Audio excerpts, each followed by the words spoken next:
श्री स्वामी समर्थ मंडळी, मे महिन्यामध्ये सुरू होतोय अधिक मास, ज्याला मलमास, पुरुषोत्तम मास किंवा धोंड्याचा महिना म्हटलं जातं.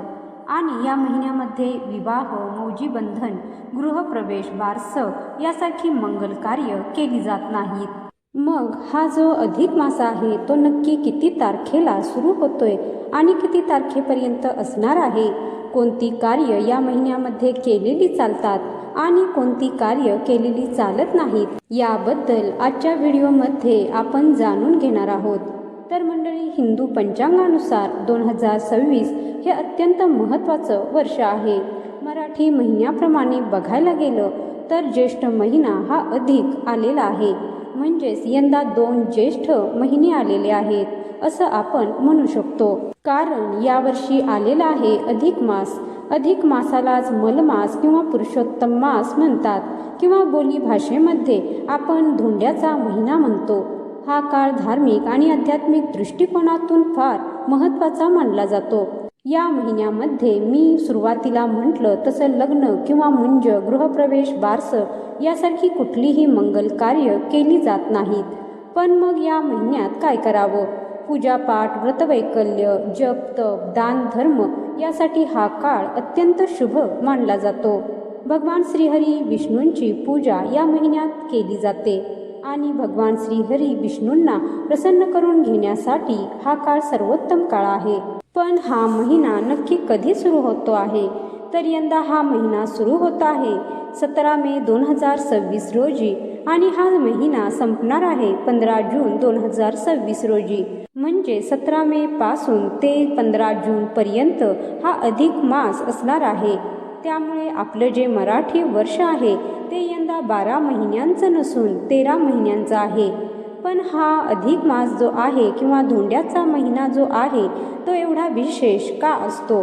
कारण या महिन्यामध्ये, या कालावधीत सूर्यदेव कोणत्याही नवीन राशीत प्रवेश करत नाही. ते एका जागीच असतात. या अधिक मासामध्ये अनेक वेगवेगळ्या गोष्टी आणि दान, तप, जप केलं जातं. जसं अनेक जण 33 मेहून जेवायला घालतात किंवा अनेक जण मंजुळवाती करून या महिन्यामध्ये भगवान श्रीहरी विष्णूंसमोर पेटवतात. भगवान श्रीहरी विष्णूंची पूजा या महिन्यामध्ये विशेष मानली जाते.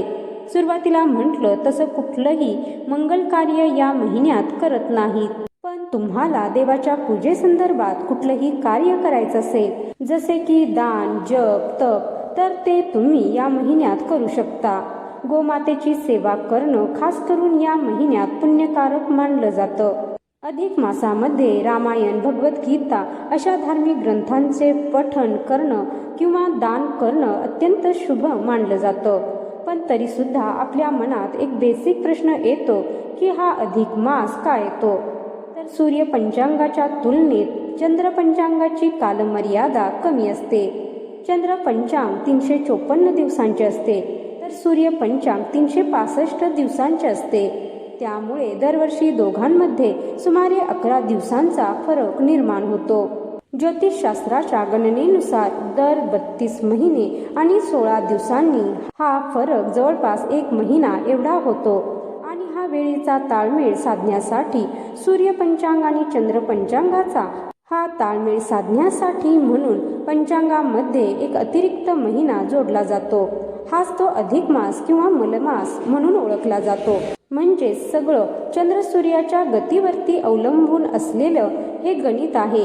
आता या अधिक मासामध्ये एक आणखीन प्रथा आहे, ती म्हणजे लेक जावयाला घरी बोलावलं जातं आणि त्यांना कपडे केले जातात किंवा भेटवस्तू दिली जाते. तर हे कशासाठी? तर अधिक मासामध्ये भगवान श्रीहरी विष्णू आणि माता लक्ष्मीचं पूजन केलं जातं. तर जावयाला आपल्याकडे नारायण स्वरूप म्हणून समजून त्याची पूजा केली जाते आणि त्यांना भेटवस्तू दिल्या जातात.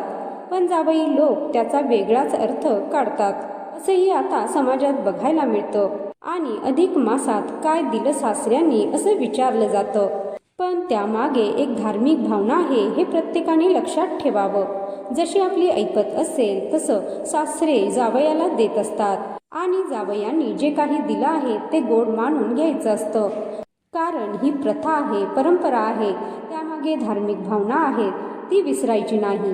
मंडळी, अधिक मासात अनेक जण वेगवेगळी व्रत किंवा नियम सुद्धा घेतात.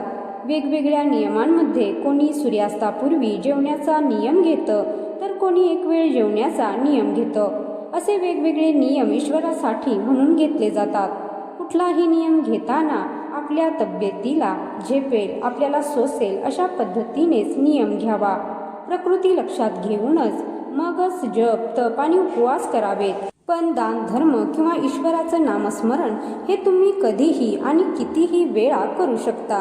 तर मंडळी, अधिक मासाविषयी तुम्हाला अजून माहिती हवी असेल तर डिस्क्रिप्शन बॉक्समध्ये त्याबद्दलची सविस्तर माहिती देणारा व्हिडिओ आहे. ती लिंक तुम्ही ओपन करून धोंड्याच्या महिन्याबद्दल जाणून घेऊ शकता. तर आजचा हा माहितीपूर्ण व्हिडिओ आवडला असेल तर लाईक करा, शेअर करा आणि चॅनलवर नवीन असाल तर सबस्क्राईब करा. व्हिडिओ शेवटपर्यंत पाहिल्याबद्दल धन्यवाद. जय श्री स्वामी समर्थ.